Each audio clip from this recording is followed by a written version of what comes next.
मैं रानी हूँ। अभी अभी मेरी शादी हुई है। अच्छा घर और अच्छा पति मिला है। राजीव नाम है उनका। उनके पिता के यह दो भाई हैं। छोटे भाई की अभी पढ़ाई चल रही है। इनकी अच्छी एक दुकान है जिसे यह पापा जी और मम्मी जी संभालते हैं। शादी को अभी मेरे 10 दिन ही हुए हैं और मैं अपने आप को बहुत खुशकिस्मत मानती हूँ क्योंकि मुझे बहुत प्यार करने वाला पति नसीब हुआ है। सास और ससुर तो पति से भी अच्छे हैं। अभी अभी शादी हुई तो ज़्यादातर घर पर ही रहते हैं। दुकान अभी पापा और मम्मी संभाल रहे हैं। शादी को अब 1 महीना हो गया था। इनका अभी भी दुकान पर जाना वैसा शुरू नहीं हुआ। कुछ देर के लिए जाते और फिर वापस आ जाते। सुबह पापा जी ही जल्दी उठकर दुकान खोलते और देर रात तक वहीं दुकान पर बैठते थे। मम्मी जी उनके लिए खाना ले जाया करती थी।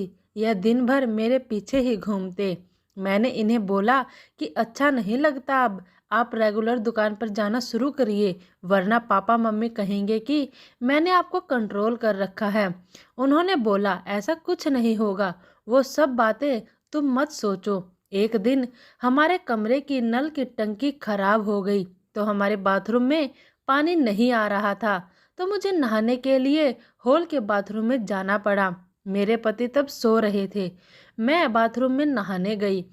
कुछ ही सेकंड के बाद वो भी उठकर दरवाजे के बाहर आ गए और बाहर से ही मुझे आवाज़ देते हैं, रानी तुम अंदर हो? मैंने बोला हाँ।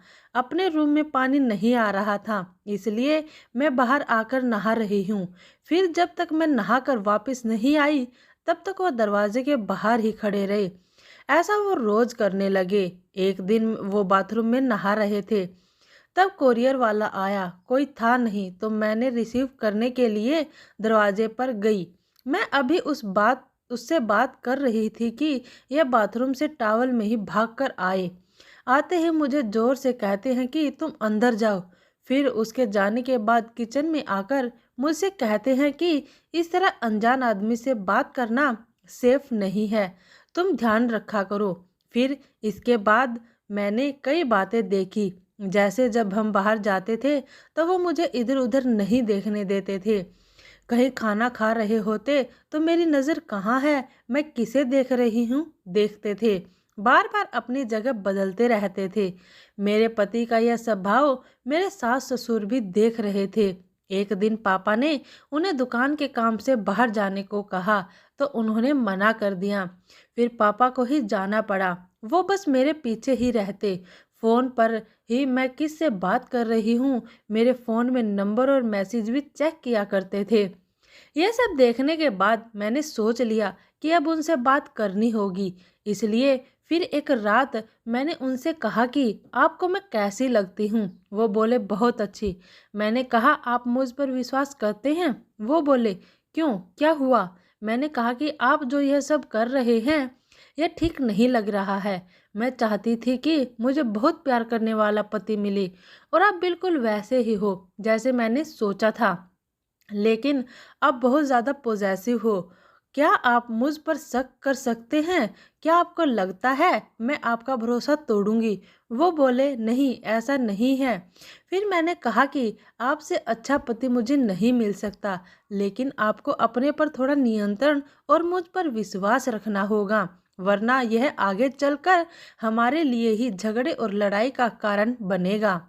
मुझे पता है शायद आपको मुश्किल लगेगा, लेकिन आप थोड़ा थोड़ा बदलिए, मैं आपके साथ हूँ। वो बोले हाँ, मैं कोशिश करूँगा।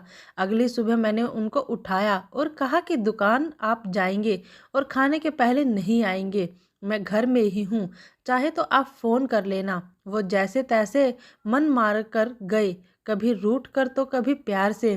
धीरे धीरे उनकी आदत में सुधारने की कोशिश कर रही हूँ। मैंने एक पत्नी ही अगर पति को नहीं समझेगी तो कौन समझेगा। बहुत हद तक मैंने उनका स्वभाव बदल दिया है। बात को बढ़ाना नहीं, बात को किसी तरह से सुलझाया जाए यह सोचना चाहिए। हम दोनों में एक बात तय हुई कि हम एक दूसरे के मन में क्या चल रहा है हमेशा एक दूसरे को बताते रहेंगे।